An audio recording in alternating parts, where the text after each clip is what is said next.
여러분 안녕하세요. 전 최상투입니다. 네, 이번 영상에는 개별 종목이랑 ETF 중에서 어디에 투자하는 게 좋을까?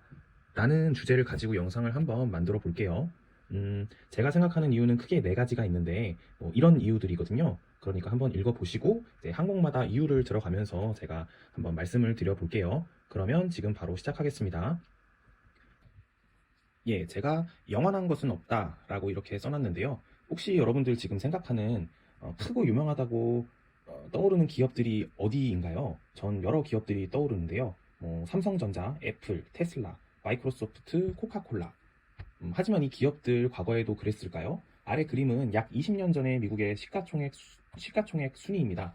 눈에 띄는 익숙한 기업들도 그리고 기억 속에서 사라진 기업들도 보이네요. 시스코 시스템즈, 월마트, 시티그룹, 화이자, 노키아, 엑슨모빌, GE 등 정말 유명한 기업들이지만 현재 시가총액 탑 10에 들어있는 기업이 있나요? 유명하지 않은 것 같고 잘 모르시겠다고요? 20년 전에는 저 기업들이 지금의 애플, 구글, 마소이자 테슬라였습니다. 네, 현재 하지만 심지어 노키아는 역사 속으로 사라져버렸죠. 불과 약 20년 전의 일입니다. 근데 그럼에도 불구하고 마이크로소프트는 참 대단하네요. 닷컴 버블로 인해 최고점을 탈환하지 못한 기업들도 있습니다. CT, 시스코 시스템즈, 화이자, 제너럴 일렉트릭 등 아직도 이제 최고점을 탈환하지 못했죠.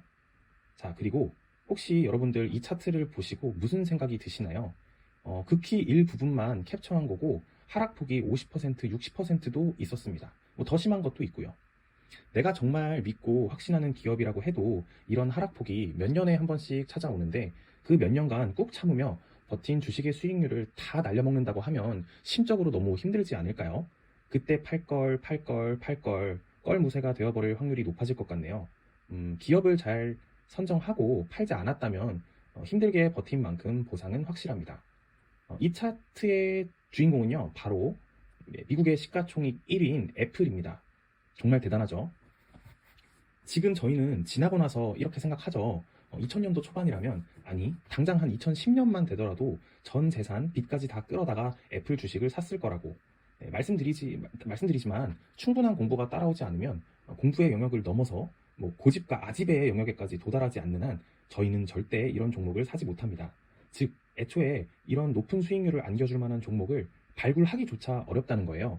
발굴해서 살지언정 아까의 그래프대로 마이너스 50%, 60%의 하락률이 한 2, 3년에 혹은 1, 2년에 한 번씩 오는데 그 엄청난 하락폭을 견딜 수 있을까요? 저는 못할 것 같네요. 네. 자, 그렇다면 이런 하락폭은 최대한 줄이면서 꾸준히 우상향하는 주식은 없을까요? 네, 높은 확률로 그런 퍼포먼스를 보여줄 만한 주식이 있는데요. 그 전에 미국을 대표하는 지수는 무엇인지 한번 간단히 알아보겠습니다. 네, 한국의 코스피, 코스닥 이런 말은 꽤 들어보신 적이 있죠.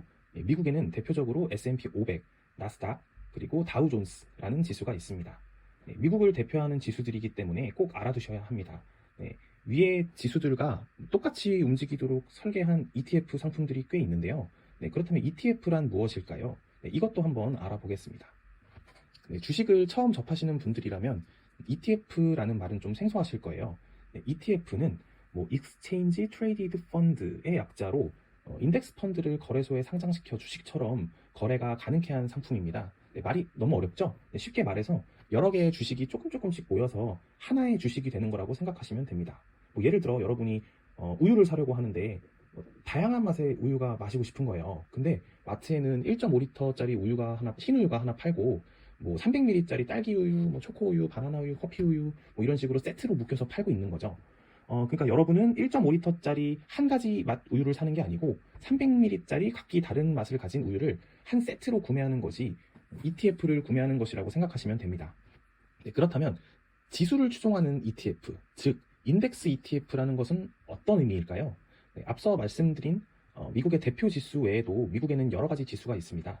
필라델피아 반도체 지수, 러셀 2000 지수 등이 있는데 해당 지수를 추종한다는 의미는 해당 지수의 움직임에 따라 그 지수를 추종하는 ETF 상품 역시 같은 움직임을 보인다는 것입니다.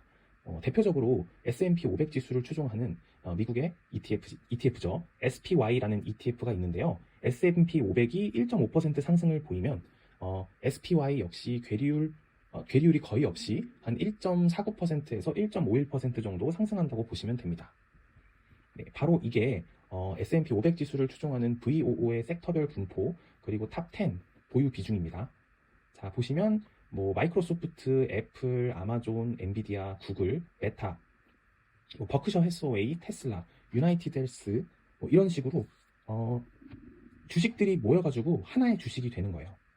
네, ETF의 성과가 그러니까 ETF는 성과가 좋은 기업의 비중은 커지고 안 좋은 기업들은 줄이고 심지어 빼기도 합니다. 이 과정을 바로 리밸런싱이라고 하는데 이 리밸런싱 하는 방법도 두 가지가 있어요. 그거에 따라서 패시브 ETF, 액티브 ETF로 나뉘게 됩니다. 패시브 ETF란 인간이 개입되지 않고 정해진 프로그래밍에 따라 리밸런싱을 하는 걸 의미합니다. 액티브 ETF는 해당 상품을 운용하는 운용사의 펀드 매니저가 직접 리밸런싱을 하는 걸 의미합니다. 즉, 인간이 직접 개입하여 상품을 운용하는 것이죠.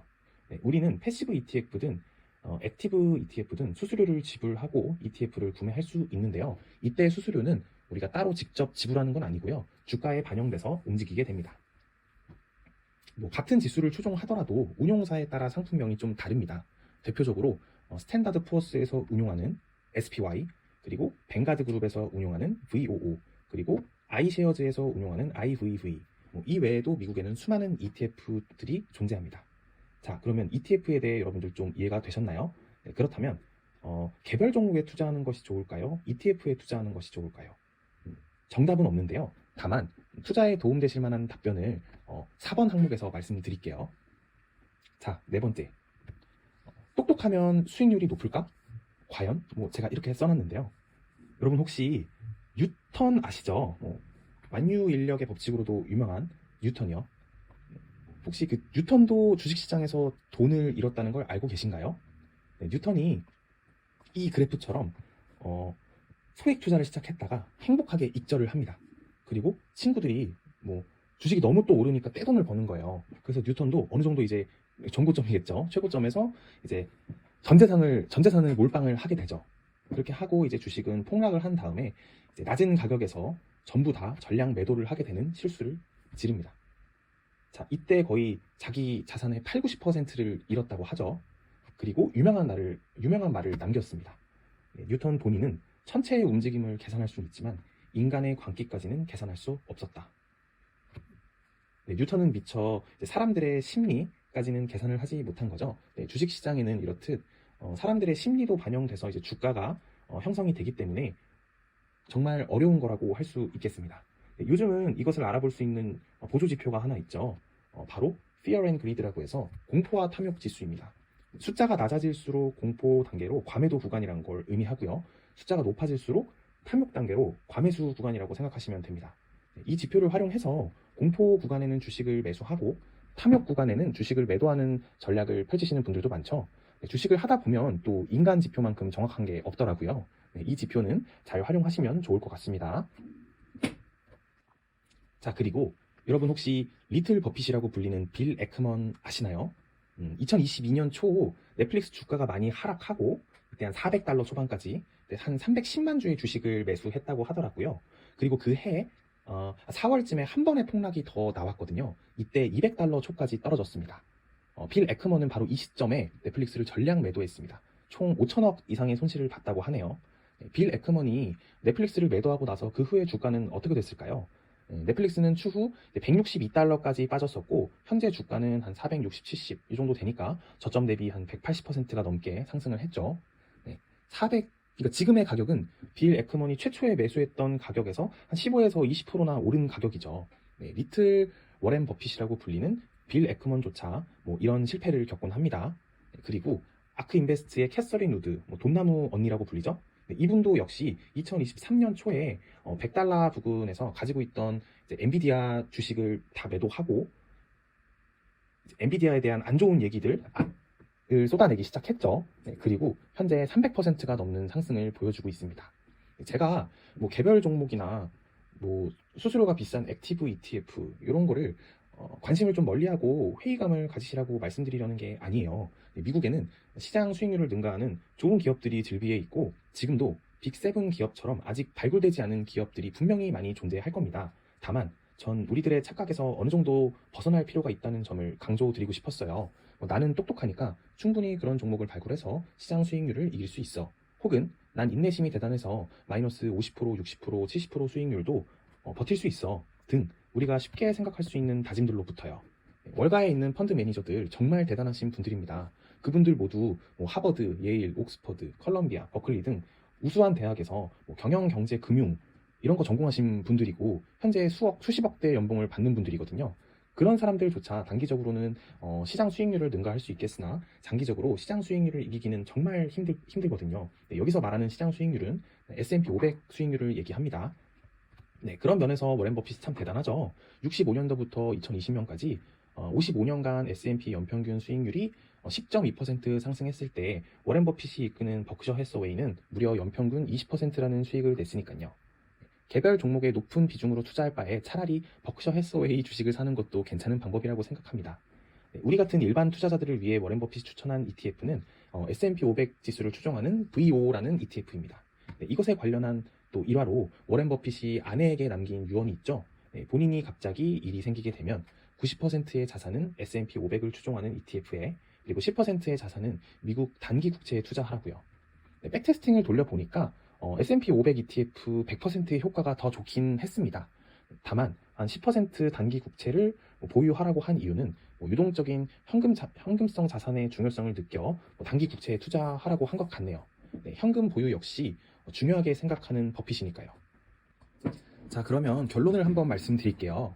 네, 투자 성향에 따라 ETF도 좋고 개별 종목도 좋습니다. 하지만 앞서 설명드린 내용의 근거로 전 특정 지수를 추종하는 인덱스 ETF가 일반 투자자들에게 더 유리하다고 생각합니다. 자, 왼쪽의 그림은 워렌 버핏의 자산 추이를 나타낸 건데요. 99%의 그의 자산이 그가 50세가 넘어서 얻은 것이다 라는 내용입니다. 자, 표만 보시더라도 아시겠지만 자, 급격히 늘어나는 게 보이시죠? 네, 바로 이게 복리의 마법입니다. 네, 좋은 ETF나 개별 종목을 선정하고 소중한 투자금을 넣었다면 우리가 할 일은 단 하나입니다. 네, 기다리는 것입니다. 네, 전 20년, 30년, 어쩌면 평생 보유할 종목들을 이미 선택했습니다. 바로 이 세 가지 종목들인데요. 자, 첫 번째로 미국의 배당 성장 ETF인 SCHD, 그리고 S&P 500 지수를 추종하는 ETF인 VO, 마지막으로 나스닥 100 지수를 추종하는 ETF인 QQQM. 참 재미없는 종목들이거든요.